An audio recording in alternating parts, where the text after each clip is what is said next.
बिस्मिल्लाहिर्रहमानिर्रहीम। आज का हमारा टॉपिक बेसिक टर्मिनोलॉजीज के हवाले से है, जो कि जॉइंट स्टॉक कंपनी का चैप्टर है अकाउंटिंग का। और इसमें जो इम्पोर्टेंट जो टर्म्स यूज़ हुई हैं असल में प्रैक्टिकल क्वेश्चंस के अंदर, ये वैसे इम्पोर्टेंट शॉर्ट क्वेश्चन असल में ये हैं, तो इनको हम देखते हैं। ले जी, पहली टर्म जो हमारे पास यहाँ पे आ रही है वो है शेयर। शेयर क्या होता है कि जैसे आप एक आम इंडिविजुअल बिजनेस को अगर आप कंसिडर करें तो उसमें ये होता है कि मालिक बिजनेस पे पैसा लगाता है, जिसको कैपिटल कहा जाता है। तो जो फॉर्म ऑफ बिजनेसेस हैं ऑनर के एतबार से, वो सोल प्रोप्राइटरशिप है, जिसके अंदर एक इंडिविजुअल मालिक बिजनेस में पैसा लगाता है, उसे कैपिटल कहते हैं। पार्टनरशिप जो बिजनेस होता है उसमें भी पैसा चाहिए होता है, उसमें सारे पार्टनर्स कंट्रीब्यूट करते हैं उसके अंदर, और शेयर्ड कैपिटल होता है असल में उनका, और वो शेयर्ड होता है। और जॉइंट स्टॉक जो कंपनी होती है इसमें भी असल में शेयरिंग है। अब ये इस तरह होता है कि कंपनी जो होती है उसको चलाने के लिए बहुत ज़्यादा सरमाया या पैसे की ज़रूरत होती है। वो पैसा जो कंट्रीब्यूशन होनी होती है वो उसको डिवाइड कर लिया जाता है, एक उसका यूनिट बना लिया जाता है, और वो एक पर्टिकुलर पीस ऑफ पेपर के ऊपर लिख दिया जाता है कि एक जो जैसे बॉन्ड्स होते हैं आपके, तो यानी गवर्नमेंट को पैसा चाहिए तो वो प्राइस बॉन्ड जारी कर देती है। प्राइस बॉन्ड के ऊपर एक प्राइस लिखी होती है कि ये प्राइस बॉन्ड कितने का है, जो भी उसकी प्राइस होती है, 750 वाला या 200 वाला या जो भी इसके अंदर है, 40,000 वाला, ये सारा होता है ना प्राइस बॉन्ड्स वगैरह। तो उसकी एक मालिकियत होती है जिसके ऊपर लिखी। इसी तरह शेयर्स की एक मालियत बना दी जाती है, उसे शेयर कहते हैं, और उसकी जो वैल्यू ऊपर लिखी होती है वो उसकी फेस वैल्यू कहलाती है, या उसकी पार वैल्यू कहलाती है। शेयर असल में एक इंडिविजुअल यूनिट है टोटल कैपिटल का। यानी सपोज कर लो कि कंपनी के शेयर की कीमत वो कहते हैं कि जी 10 रुपये है, और कंपनी को 1000 रुपया चाहिए, तो 10 पे आप डिवाइड कर दें उसको, तो कितने शेयर्स कंपनी को चाहिए? 100 शेयर्स चाहिए, तो 100 शेयर्स होंगे। और अब ये 100 शेयर, ये 100 हिस्से बन गया, इसमें से कोई सारे के सारे खरीद लेता है, या इसके अंदर कोई एक खरीदता है, दो खरीदता है, जो भी है वो पार्ट्स बन जाएंगे। लेकिन उसमें ऑब्वियसली प्रैक्टिकली तो ये होता है कि डायरेक्टर्स को मिनिमम कुछ शेयर्स खरीदने होते हैं, कुछ जो प्रोमोटर्स होते हैं अगर वो कंपनी को सेल कर देते हैं किसी को, तो फिर वो अपना शेयर्स लेते हैं, इसमें से अपने एक्सपेंस के अगेंस्ट ले सकते हैं या कैश के अगेंस्ट ले सकते हैं। तो शेयर क्या है? एक इंडिविजुअल यूनिट है कंपनी के कैपिटल का, एक इंडिविजुअल यूनिट है कंपनी के टोटल कैपिटल का। Capital of company is divided into the different units. Each individual unit is called share. हर एक इंडिविजुअल यूनिट को एक शेयर कहा जाता है। Capital of the company is divided into the different units and each individual unit is called share. अब उसकी value होती है पार प्रीमियम डिस्काउंट पे हो सकती है, par value of share. Face value of share is called par value. Face value क्या होती है? यानी जो शेयर के ऊपर प्राइस लिखी हुई है, उस पीस ऑफ पेपर जो इसे सर्टिफिकेट ऑफ शेयर्स कहते हैं, उसके ऊपर जो प्राइस प्रिंटेड है वो उसकी असल मालियत है। यानी कंपनी के शेयर की इनफैक्ट वैल्यू कितनी है। वो 10 रुपए का हो सकता है, वो 100 रुपए का हो सकता है, वो 20 रुपए का हो सकता है, किसी भी मालियत का हो सकता है। तो वो शेयर के ऊपर जो कीमत लिखी होगी सर्टिफिकेट पर, वो असल में उसकी फेस वैल्यू कहलाएगी, या उसको पार वैल्यू कहेंगे। ये इसमें डेफिनेशंस के अंदर आ जाएगा। उसके बाद है issue of share at premium. अब जो शेयर होता है वो पार पे भी इशू हो सकता है, यानी कंपनी ने जितनी मालियत ऊपर लिखी हुई उतने का शेयर दे दिया, या वो प्रीमियम पर इशू कर सकती है। मतलब शेयर के ऊपर कीमत लिखी हुई है 100 रुपया, और कंपनी की वैल्यू वर्थ बहुत ज़्यादा है, कंपनी की डिमांड बढ़ गई है, कंपनी के लोग शेयर्स खरीदना चाह रहे हैं, कंपनी का डिविडेंड पिछले सालों में बहुत अच्छा जा रहा है, तो लोग क्या होंगे? इंटरेस्टेड होंगे कि यार मैं इस कंपनी के शेयर्स खरीद लूँ। उसमें फिर क्या होगी कि कंपनी के चूंकि शेयर की डिमांड हाई है, और आपको पता है इकोनॉमिक्स पढ़ा हुआ है कि आपकी डिमांड हाई हो तो कीमतें ऊपर चली जाती हैं, तो वो क्या करेगी कंपनी? फिर उसे जो उसके ऊपर लिखे हुए हैं ना उससे ज़्यादा कीमत पर सेल करेगी, जिसको लेना है ले लेगी, लोग फिर भी लेंगे। इसे कहते हैं प्रीमियम पर इशू करना। ये कंपनी का प्रॉफिट होता है, इनफैक्ट ये लाइबिलिटी होती है, इसको कंसिडर किया जाता है, लेकिन ये कैपिटल प्रॉफिट होता है कंपनी का, प्रीमियम पर शेयर का इशू करना, यानी कंपनी के फायदे में है।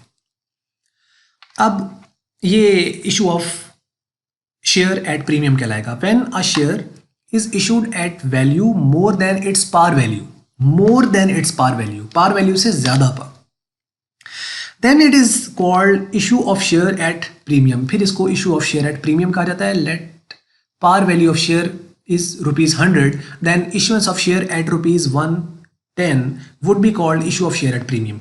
ये प्रीमियम पर इशू हो रहा है, यानी 100 रुपए का शेयर 110 रुपए, कंपनी पैसे ले रही है 100 रुपया, शेयर दे रही है 100 रुपए का, 110 रुपए ले रही है कंपनी और 100 रुपया दे रही है, यानी शेयर जो जिस मालियत का एक बंदे के पास जा रहा है वो जा रहा है 100 रुपए का।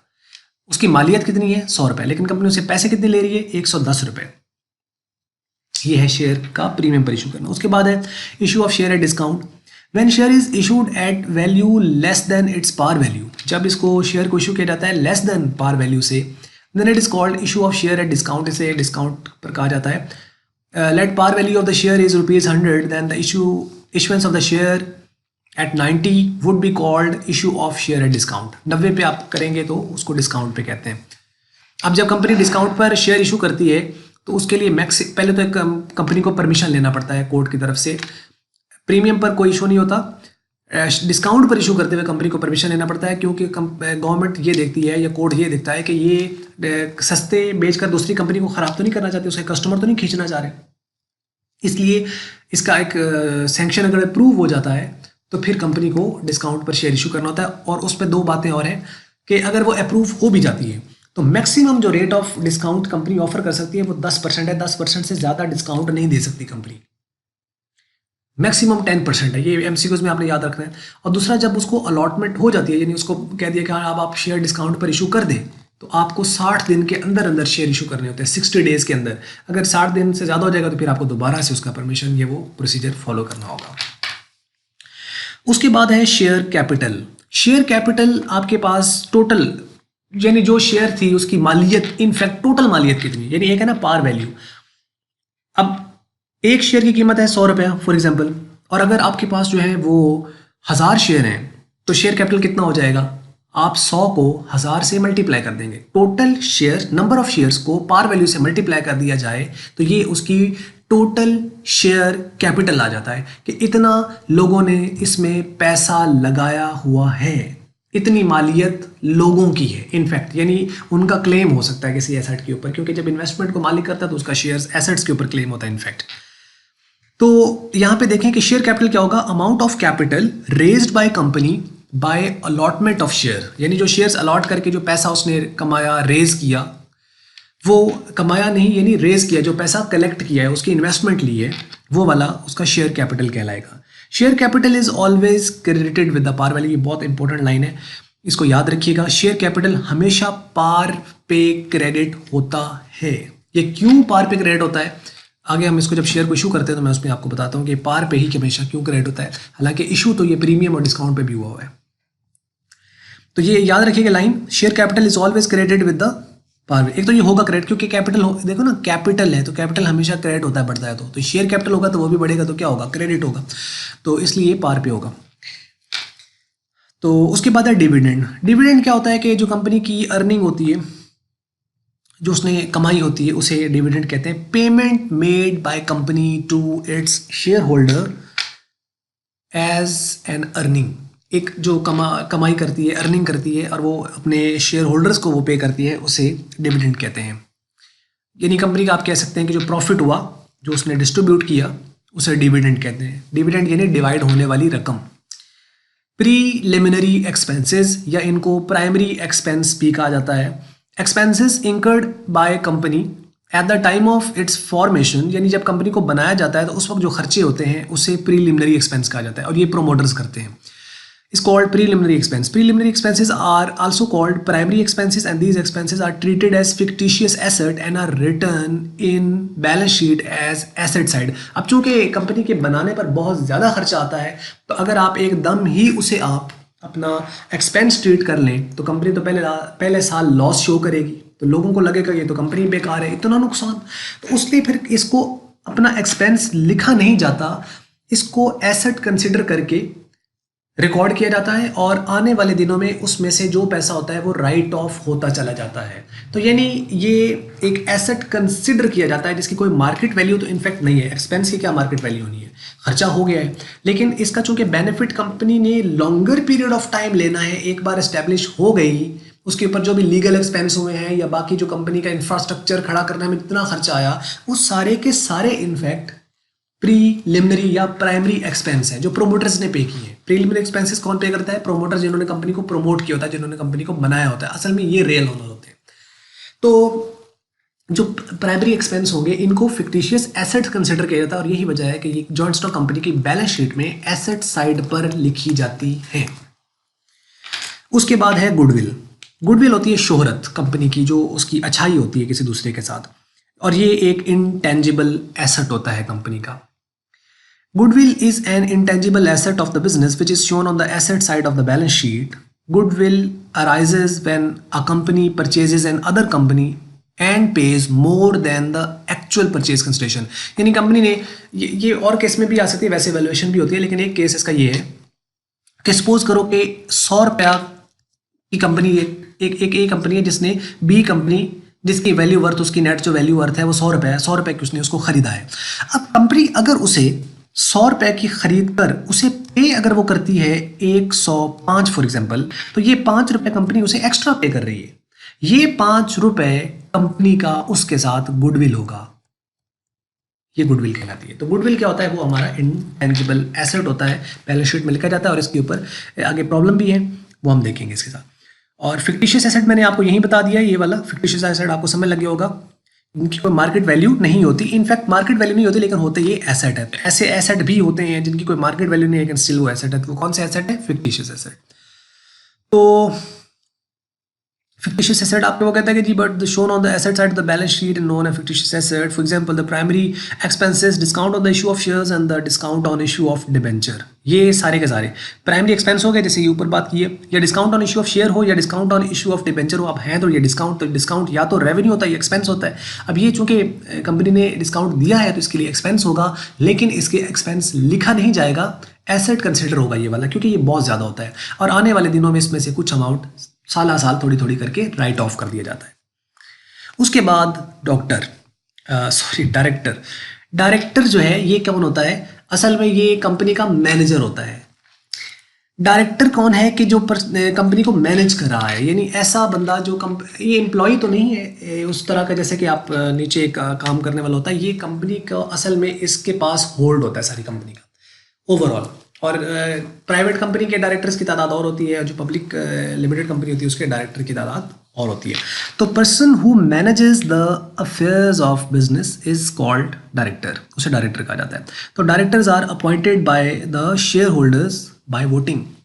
डायरेक्टर्स को अपॉइंट कौन करता है? शेयर होल्डर अपॉइंट करते हैं और वोटिंग के साथ। अच्छा, शेयर होल्डर खुद मैनेजमेंट में हिस्सा नहीं ले सकता, लेकिन अपॉइंट वो डायरेक्टर को वही करते हैं, और ये 3 साल के लिए होता है। Our director can serve the office for maximum of 3 years. 3 साल मैक्सिमम ये सर्व कर सकते हैं। और उसके बाद shareholders are the owner of company. ये कंपनी के मालिकान होते हैं, मालिक होते हैं। They buy shares and receive the dividends. ये शेयर्स रिसीव करते हैं और डिविडेंड इनको रिसीव होता है। शेयर्स ये बाय करेंगे और उसके बाद इनके बदले में इनको डिविडेंड मिलेगा। यानी ये ऑनर है, इनफैक्ट मालिक असल में ये है।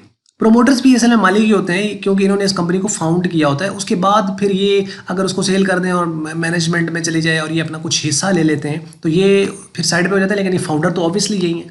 जैसे फेसबुक का फाउंडर वो और है, लेकिन उसके कुछ शेयर्स होंगे।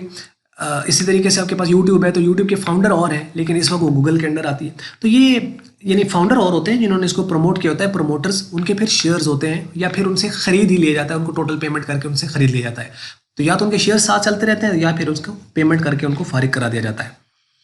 तो promoter, founder of company is called promoter, जिसने उसको प्रमोट किया। They receive share against their primary expenses. अब इन्होंने जो खर्चा किया होता है, ये खर्चे के अगेंस्ट भी कह सकते हैं कि हमने इतना खर्चा किया हुआ, या तो उसके पेमेंट कर दो, तो या उसके बदले में शेयर दे दो। तो जब ये कंपनी को बेचेंगे तो उन एक्सपेंस के अगेंस्ट इनको शेयर्स अलॉट कर दिए जाते हैं, और मैनेजमेंट फिर दूसरे करते रहते हैं, उनका शेयर जारी रहता है। इसी तरह ये प्रोमोटर्स है। अंडरराइटर वो बंदा होता है जो कंपनी को इस बात की गारंटी देता है कि अगर आपके शेयर्स ना, क्योंकि कंपनी के लिए ना एक टर्म यूज होती है मिनिमम सब्सक्रिप्शन, के पब्लिक लिमिटेड कंपनी को अपना certificate of commencement of business लेने के लिए मिनिमम सब्सक्रिप्शन को पूरा करना होता है। अगर कंपनी उस मिनिमम सब्सक्रिप्शन को पूरा नहीं करती तो कंपनी अपना कारोबार शुरू नहीं कर सकती है। अब उसके लिए पब्लिक को ही वो इनवाइट करेगी, लेकिन पब्लिक से हो सकता है कंपनी को जो है वो 1 मिलियन चाहिए था और उसमें से अभी सिर्फ 8 लाख रुपए आया है, और 2 मिलियन यानी 10 लाख चाहिए था, तो उसमें से 8 लाख आ गया, 2 लाख अभी नहीं आ रहा है पैसा। तो कंपनी को तो certificate of commencement of business मिलेगा नहीं, क्योंकि उसकी मिनिमम सब्सक्रिप्शन पूरी नहीं हो रही है। अब कंपनी को क्या करना पड़ता है कि उनको एजेंट्स हायर करके उन्हें वो कुछ कमीशन देती है, उन्हें कहती है कि आप सेल करें। वो उनसे ले लेते हैं शेयर्स, वही ले लेते हैं जो अंडर राइटर्स होते हैं, और वो कंपनी को पैसा देकर शेयर्स खरीद लेते हैं। उससे क्या होता है कि कंपनी की जो मिनिमम सब्सक्रिप्शन वाली जो लिमिट होती है वो पूरी होती है और उन कंपनी को मिल जाता है सर्टिफिकेट। आगे फिर उनका काम होता है अंडर राइटर के कि वो खुद बने रहें इसके शेयर होल्डर, या वो आगे उसे जाके किसी को सेल करें। अगर वो आगे सेल करते हैं तो उससे भी उनको कमीशन भी मिलता है, जिसे अंडर राइटिंग कमीशन भी कहा जाता है। तो शेयर होल्डर एक कंपनी को, ये भी खुद एक कंपनी है, या ये कोई बैंक हो सकता है, फाइनेंशियल सेक्टर हो सकता है, या कोई इंश्योरेंस कंपनी हो सकती है, जो कंपनी को गारंटी देते हैं कि भाई आपके शेयर्स हम बिकवा देंगे, इतनी आपकी जो भी सब्सक्रिप्शन आपकी मिनिमम है वो हम पूरी करा देंगे। ये गारंटर होते हैं असल में। तो person who guarantees the company to buy its shares if not taken up by the general public, general public ने ना लिए तो ये ले लेंगे। They help the company to meet the requirement of minimum subscription. Minimum subscription में आपको बता दिया कि सर्टिफिकेट लेने के लिए कम से कम आपको, यानी गवर्नमेंट की तरफ से इतना या कोर्ट की तरफ से ये होता है कि कम से कम इतना सरमाया आना जरूरी है, उसे मिनिमम सब्सक्रिप्शन कहते हैं। उसके बाद है अंडर राइटिंग कमीशन। ये ऑब्वियसली जैसे एक एजेंट है तो एजेंट को कमीशन मिलता है, तो जो अंडर राइटर को कमीशन मिलेगा वो अंडर राइटिंग कमीशन कहलाएगा। Commission paid by the company to the underwriter for the selling their share या shares is called underwriting commission. और लास्ट है वेंडर। वेंडर कौन होता है? जो कंपनी को माल सप्लाई करता है। ये 3 चीज़ें सप्लाई कर सकता है, या तो ये गुड्स सप्लाई करेगा, जो गुड्स होती हैं जिनको आगे बेचना होता है, या कोई ये एसेट इंडिविजुअल सप्लाई करेगा, या ये अपना कोई कारोबार जो रनिंग होगा ये उसको कंपनी को बेच देगा। यानी या तो ये गुड्स देगा, या एसेट देगा, या एसेट और लाइबिलिटीज देकर अपने शेयर्स बीच में से ले सकता है। Vendor is the supplier. In fact ये क्रेडिटर भी हो सकता है कंपनी का। तो supplier of the company is called vendor, he may be the creditor of the company. तो ये थी जी कुछ टर्म्स बेसिक, और मेरा ख्याल हाँ यही है। तो उम्मीद करते हैं आपको ये समझ लगी होगी इसके अंदर। और अगर आपको वीडियो अच्छी लगी तो आप इसको लाइक कर लें, और अगर आपको अच्छी नहीं लगी तो फिर आप इसको डिसलाइक करें। और वीडियो देखने का आपका बहुत बहुत शुक्रिया।